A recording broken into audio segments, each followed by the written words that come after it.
lagi kita di review handphone, dan kali ini yang bakal gue review adalah Gua bisa duduk nggak? Apa gua berdiri? Oke, assalamualaikum warahmatullahi wabarakatuh.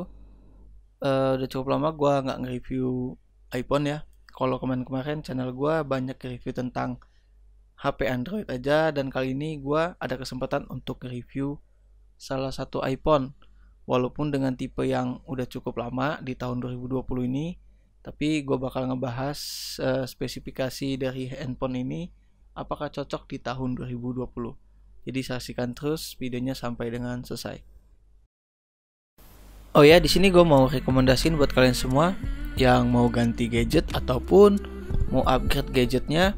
Di sini kalian bisa cekin di tokonya di Instagramnya Zella Gadget.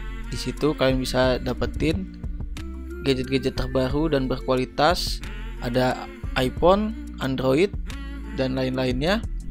Nah, di sana juga kalian bisa dapetin tipe pembayaran dengan cara cash, arisan, dan juga tabungan. Dan tentunya gadget di sini tuh berkualitas dan jaminan garansi yang resmi.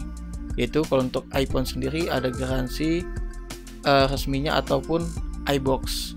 Langsung aja kalian cek Instagramnya, di situ ada admin yang bisa kalian tanya-tanya, dan tentunya adminnya fast respon untuk menjawab pertanyaan dari kalian.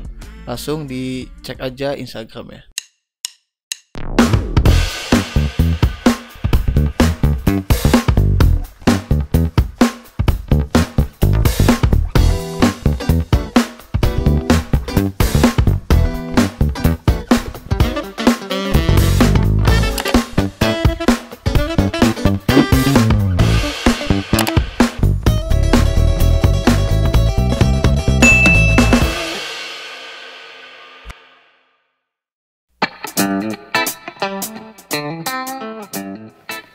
Oke, jadi yang pengen gue bahas kali ini adalah iPhone XR.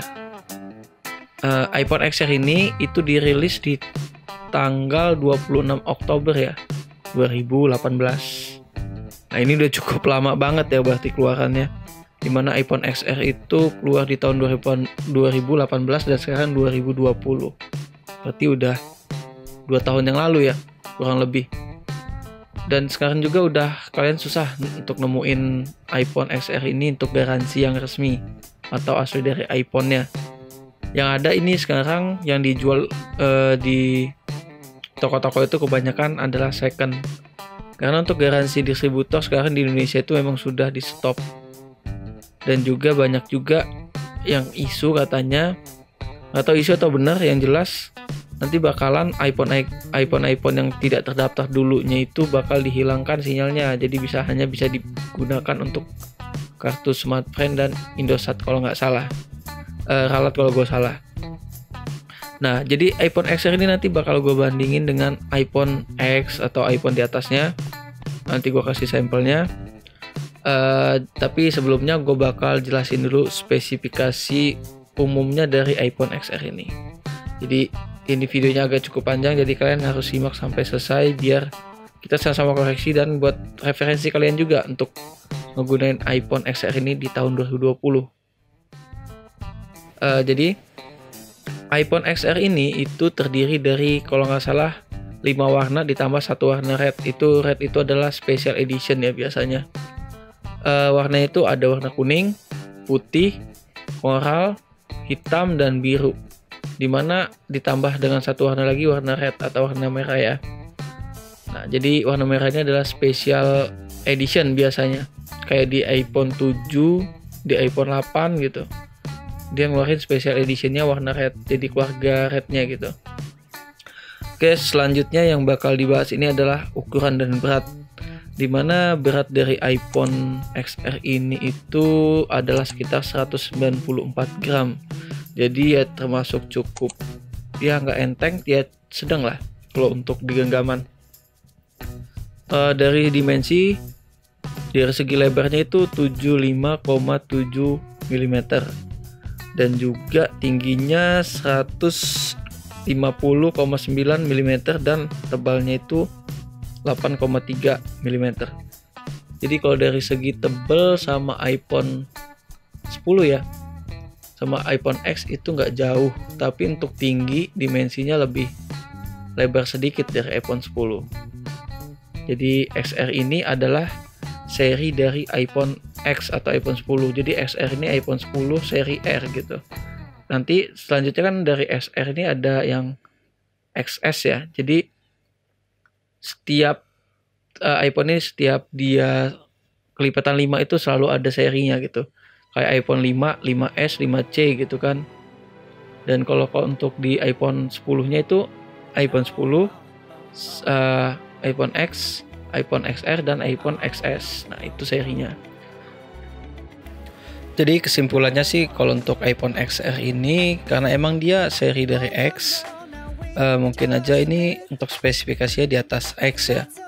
Dan tapi kalau untuk upgradean dari segi display atau bentuknya, kalau menurut gua hampir sama, cuman emang dari segi kacanya agak berbeda dari iPhone X ya.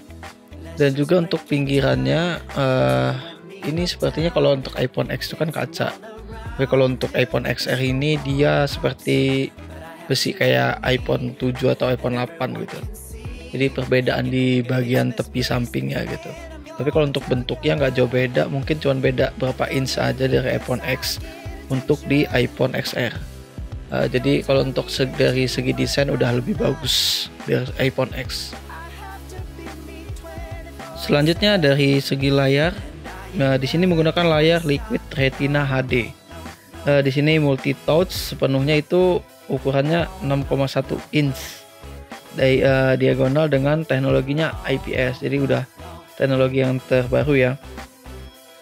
Untuk resolusinya sendiri ini yaitu 1792 dikali 828 pixel 326 ppi. Rasio kontrasnya itu 1400 banding 1 ya. Dan untuk layarnya layar True Tone dan juga layarnya dengan warna yang luas P3, menggunakan High Peak Touch, dan kecerahannya ini maksimal 525 nit. Nah, untuk lapisan oleophobic-nya ini menggunakan anti sidik jari.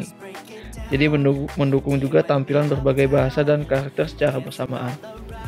Nah, layar iPhone XR ini memiliki sudut melengkung yang juga mengikuti desain lekukan yang indah seperti iPhone X, tapi ini lebih finishnya lebih bagus lagi.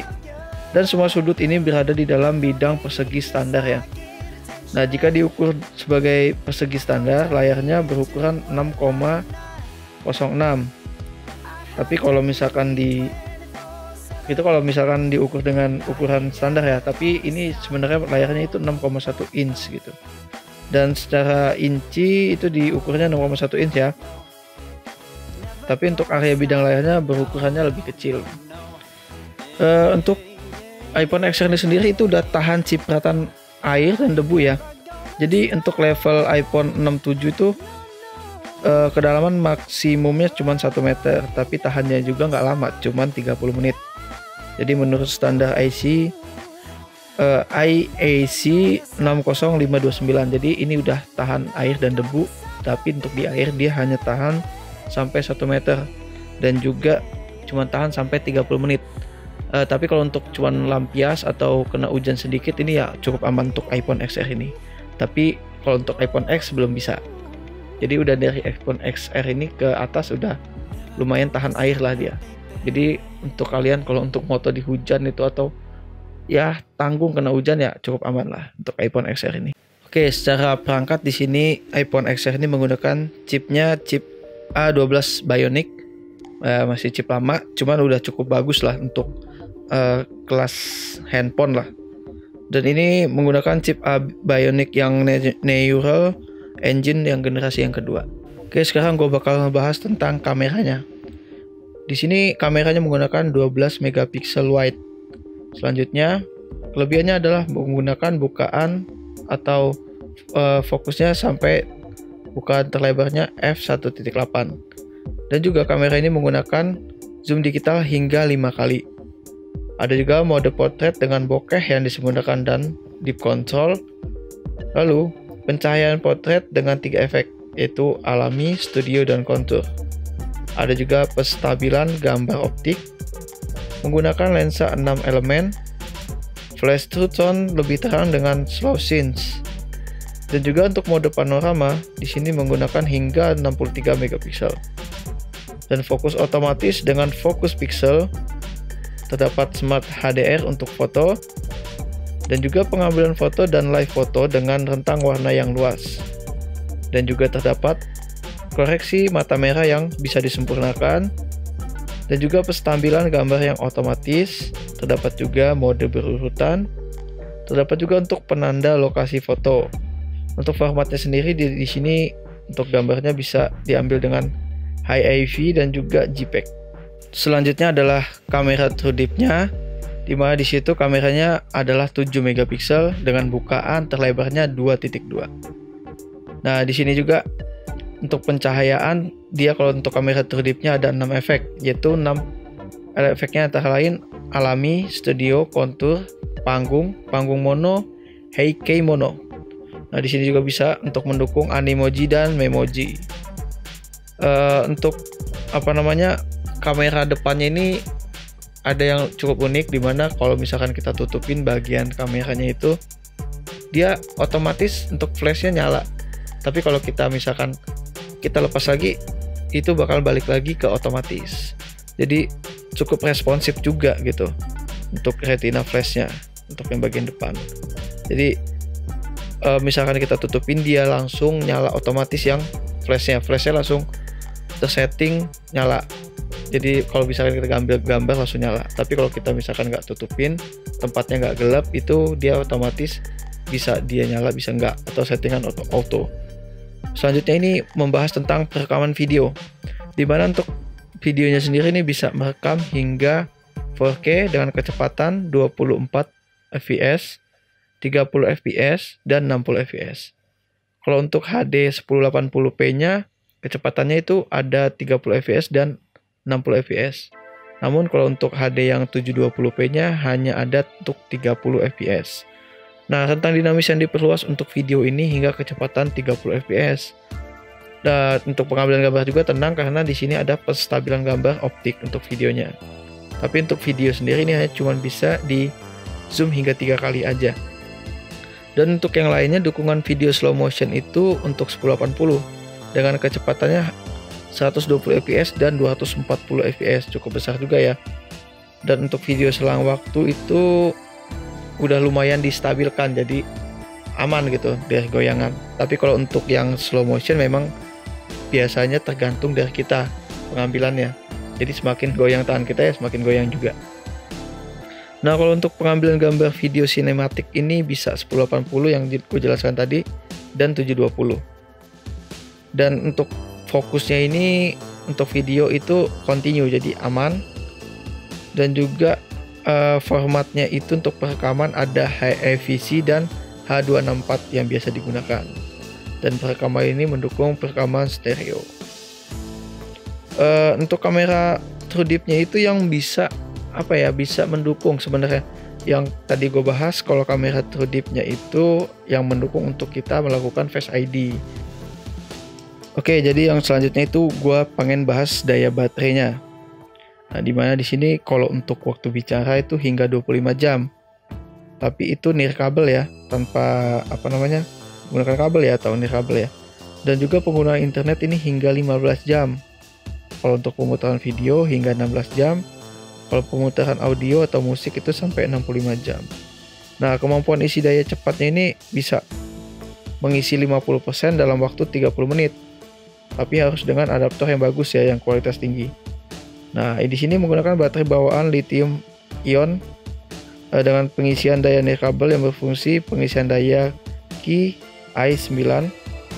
Dan ini juga bisa menggunakan kalian diisi dayanya menggunakan melalui adaptor ataupun lewat komputer. Jadi cukup panjang juga penjelasan dari gua tentang spesifikasi iPhone XR ini. Dan coba misalkan kita bandingkan dengan iPhone selanjutnya, dimana kalau untuk iPhone XR ini menurut gua untuk kameranya udah cukup bagus ya, dimana kameranya ini ya dibandingkan dengan kamera yang lain, untuk XR ini menurut gua untuk 2020 menjelang 2021 masih termasuk bagus juga, karena udah bisa 4K juga. Karena kan sekarang kalau untuk kamera yang bisa atau handphone yang bisa di atas worknya itu kan masih jauh, masih belum banyak gitu. 6K atau 8K belum banyak, atau udah ada tapi belum banyak juga kan. Kalau kamera mungkin udah ada, cuman kalau untuk handphone yang biasa dijual belum ada sepertinya. Nah, jadi kalau untuk iPhone XR ini menurut gue ya cukup bagus lah. Jadi pertimbangan juga buat kalian kalau beli second ini, rentang harganya itu sekitar berapa XR ya? Sekitar ya masih di bawah 10 juta lah, di atas 6-7 juta gitu, tapi masih di bawah 10 juta tergantung kondisi. Jadi tergantung kondisi kalian dapat. Tapi kalau yang gue review ini kondisinya termasuk masih bagus, karena masih tangan pertama yang menggunakan dijual langsung, dan gue yang dapat handphone ini gitu. Jadi dari kondisi semuanya kalau bisa kalian cek dulu. Jadi saran buat kalian kalau mau beli handphone second, dicek dulu apakah tangan pertama, tangan kedua, jadi historinya jelas gitu, penggunaannya, apakah ada kendala, apakah garansinya masih aktif atau enggak, karena itu kan bisa juga untuk mempengaruhi di harga juga, kondisi dan juga garansinya. Nah, yang jelas ini yang gue review ini kondisinya bagus banget. Dan jangan lupa untuk kalian untuk mengecek kesehatan baterai. Itu kesehatan baterai itu cukup penting juga, karena itu bisa mempengaruhi kinerjanya juga, cepat panas lah dan lain-lain. Nah, jadi kesehatan baterai bisa kalian cek di situ. Kalau misalkan dia masih di bawah 100 nggak jauh lah, masih 90 atau 85 ya masih bagus. Tapi kalau udah di bawah 85 biasanya langsung ada notif untuk servis baterai atau ganti baterai. Nah, itu yang berbahaya. Dan juga pastinya nggak bakal lama gitu handphonenya, nggak bisa digunakan dengan jangka waktu panjang. Nah, jadi pertimbangan juga buat kalian. Tapi kalau untuk segi performa, menurut gua XR ini udah lumayan bagus lah. Ibaratnya kalau dibandingin dengan handphone lain, secara ini iPhone ya, kalau dibandingin dengan handphone lain ya masih cukup kuat untuk 2021. Tapi kalau mungkin kalau yang di bawah iPhone X ke bawah, mungkin kalau untuk tahun ke depan atau 2 tahun kemudian ya bakalan melempem juga gitu. Kalau untuk iPhone X ke atas di tahun 2021 ya untuk setahun atau 2 tahun ke depan ya masih lumayan bagus lah performanya. Cuman yang jelas untuk kesehatan baterai itu yang harus diperhatikan. Nah, jadi cukup sekian lah review dari gua. Yang gua review ini handphone XR second ya, tapi ini tangan pertama yang masih bagus. Jadi buat kalian misalkan apa yang gua jelasin kurang, misalkan banyak salah atau kurang lah, bisa ditambahin di kolom komentar ya. Jadi koreksi sama-sama. Jadi di sini gue cuma bisa nge-share spesifikasi dan juga saran-saran dikit lah. Jadi jangan lupa untuk kalian yang udah nonton, jangan lupa klik like, komen, dan juga yang belum subscribe dulu channel ini supaya gue bisa terus berbagi video-video bermanfaat lainnya. Jadi gue akhiri, wassalamualaikum warahmatullahi wabarakatuh.